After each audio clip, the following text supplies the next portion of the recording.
Man, Pessac Léognan, this business is getting heated, bro. Yeah. Like how many potential 100-point wines from Pessac Léognan? And between okay, there's like 90 million critics now, but still. 4, 5? A dozen? No, 6. Yeah, at least 6. At least 6, yeah. At least 6 potentially perfect wines from one major critic or another in Pessac Léognan in 2022. That's pretty close to unprecedented, I'd say. That's true. And today's offer, Haut Bailly. Haut Bailly is one of them. And where does it rank amongst all those brilliant, potentially 100-point Pessac Léognans? It is up there, actually. Yeah, they're all about the same. Yeah. They're all pretty close. I mean, other than they're all pretty carbs- different though, huh? Yeah. Oh, no. For the wine itself, yeah, it's very different. It's stark contrast between these wines, between Haut-Brion and potentially the Mission and Haut Bailly and Carmes and Smith Lafitte, and there's some Domaine de Chevalier. Yeah, there's some stylistic ins and outs here. Yeah. So does Haut Bailly fit like in the middle of the pack of that? And actually, I mean, they're really proud of this wine, and deservedly so. I mean, new cellars. I mean, again, another winery with a new cellar. I think that's what people were doing during COVID. What are we gonna do? Well, let's build a new cellar. Yeah, they didn't make any money in Bordeaux the last decade, did they? No, not at all.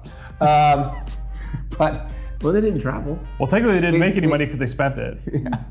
Well, they have to. Yeah. Or else then they have to show that they made make money. Then they do tax, and taxes are really high. Anyway, a lot of new cellars in Bordeaux.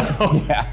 Anyway, let's talk about this wine. This is, again, I mean, and I know we kind of sound like a broken record with some of these wines, but this is by far the best Haut Bailly I've ever tasted at a barrel. Whoa, that's big. Yeah, They've been rocking some pretty good wines lately. No, they really have. But again, maybe it's the new cellar.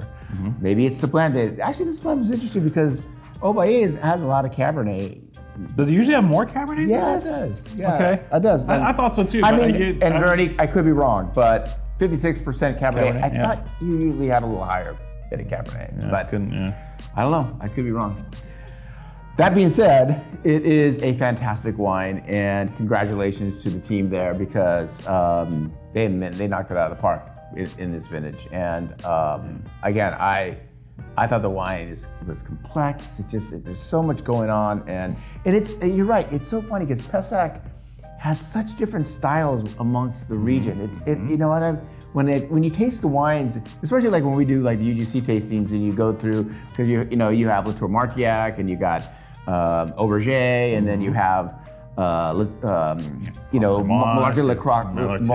and DDC and blah blah, and they're very different wines. You know, it's really, and sometimes you get a little bit of homogeneous type wines in certain other appellations. I won't mention it because then they'll get mad at me and I won't be able to visit this stuff. Yeah. But that being said, I thought this one was pretty brilliant. Yeah, fastball down the middle of the plate. Yeah. I think it highlights the terroir, of this neck of the woods really well, which to me isn't quite as aggressive. Their little section for some reason. It's never an aggressive style. It's not overly gravelly and minerally and rocks and like Malartic is like white rocks. You know? Latour Martillac is like the moon. They're different. Yeah. This one's always a little more of everything. Yeah. And fastball down the middle of the plate for Veronique this year. Great wine. Congratulations. Super good. And triple digits, maybe? Fingers crossed for you, girl.